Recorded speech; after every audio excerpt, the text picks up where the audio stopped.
जरा सोचिए, एक ऐसी दुनिया जहां हमारे आसपास मौजूद किसी भी चीज का कोई नाम ही ना हो, कोई पहचान नहीं, कोई शब्द नहीं। बिना नामों की ये दुनिया आखिर कैसी होगी? मतलब अगर अचानक जोरों की प्यास लगे तो बिना नाम के हम एक गिलास पानी कैसे मांगेंगे? मुश्किल है ना? बल्कि सच कहूं तो एकदम असंभव है। हकीकत तो यह है कि हमारे आसपास मौजूद हर एक चीज का कोई ना कोई नाम जरूर होता है। और इंग्लिश ग्रामर की दुनिया में इन्हीं बेहद जरूरी नामों को बस एक सिंपल सा शब्द दिया गया है, नाउन, यानी नाउन। चलिए इसे थोड़ा गहराई से समझते हैं। अब नाउन के इस किताबी परिभाषा को समझना बहुत ही आसान है। इंग्लिश में एक लाइन है, a noun is the name of a person, place, thing और इमोशन।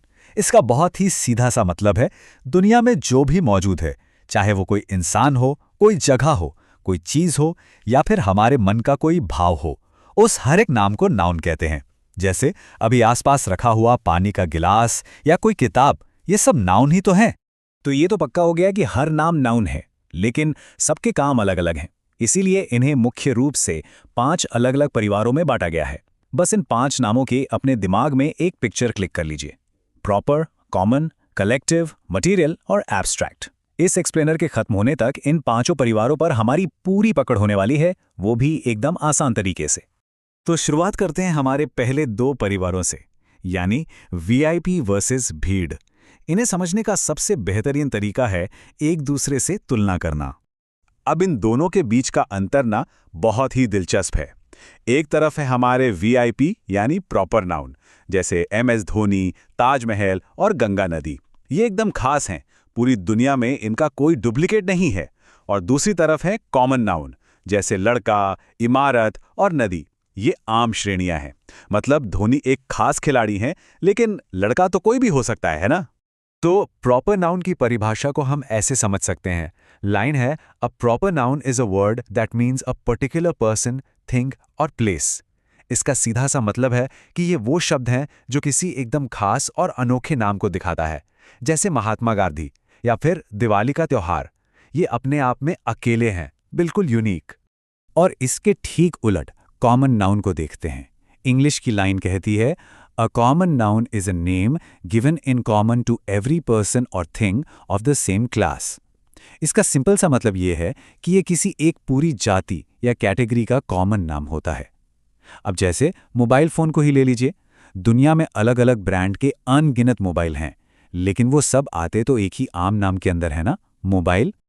चलिए अब आगे बढ़ते हैं अपने तीसरे परिवार की तरफ, द स्क्वाड। देखते हैं कि जब चीजें आपस में जुड़कर एक ग्रुप बनाती हैं तो क्या होता है। इसे एक छोटी सी कहानी से समझते हैं। मान लीजिए कि अकेला स्टूडेंट पढ़ाई कर रहा है, तो वो एक कॉमन नाउन है। लेकिन जब ऐसे ही 10-15 स्टूडेंट्स एक कमरे में जाकर एक साथ बैठते हैं, तो वो कमरा सिर्फ कमरा नहीं रहता, वो एक क्लास बन जाता है। और ये जो नया शब्द बनाना, क्लास, बस यही हमारा तीसरा नाउन है। इसकी परिभाषा भी देख लेते हैं। लाइन है, a collective noun refers to a group of things और पीपल। मतलब बिल्कुल साफ है, जब बहुत सारी चीजें या लोग एक ग्रुप के रूप में एक साथ आते हैं तो उस पूरे झुंड के नाम को कलेक्टिव नाउन कहते हैं। जैसे बहुत सारे सैनिकों का ग्रुप बन गया आर्मी, बाजार में लोगों की भीड़, या कई फूलों को मिला के बना एक गुलदस्ता। अब बारी है हमारे चौथे परिवार की, द बिल्डर्स। ये वो बुनियादी कच्चा माल है जिनसे दूसरी ढेरों चीजों का निर्माण होता है। अब इस बनने की प्रक्रिया को थोड़ा ध्यान से देखते हैं। स्टेप 1, गेहूं से रोटी बनती है। स्टेप 2, लकड़ी से घर का फर्नीचर बनता है। और स्टेप 3, सोने से जेवर बनते हैं। ये सभी ना कच्चे माल हैं। सबसे अहम बात यह है कि इन चीज़ों को हम एक एक करके गिन नहीं सकते, इन्हें सिर्फ नापा या तोला जा सकता है। इंग्लिश में इसके लिए लाइन है, a material noun refers to a substance used to make other things which is measured और वेड। इसका सीधा मतलब है कि वो पदार्थ या सामग्री जिससे कुछ और बनाया जाए, वो मटीरियल नाउन है। पानी, रेत, ईंट, पत्थर, ये हमारी दुनिया की असली निर्माण सामग्री हैं। इन्हें गिना नहीं जा सकता, सिर्फ मापा जा सकता है। चलिए अब चलते हैं हमारे 5वें और आखिरी परिवार की ओर, द फीलिंग्स।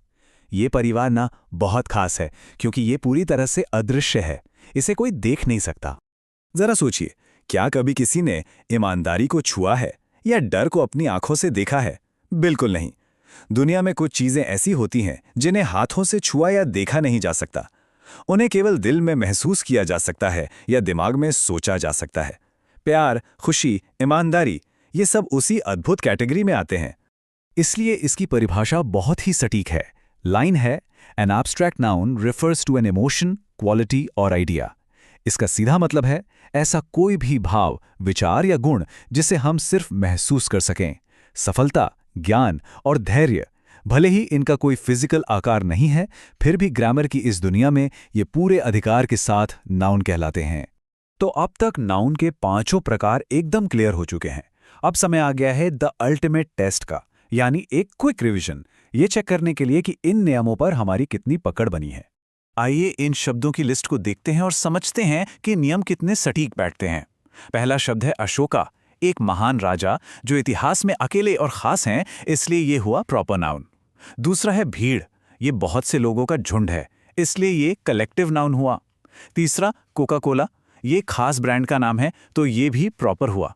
चौथा ज्ञान, इसे सिर्फ महसूस किया जा सकता है, तो ये एब्स्ट्रैक्ट है।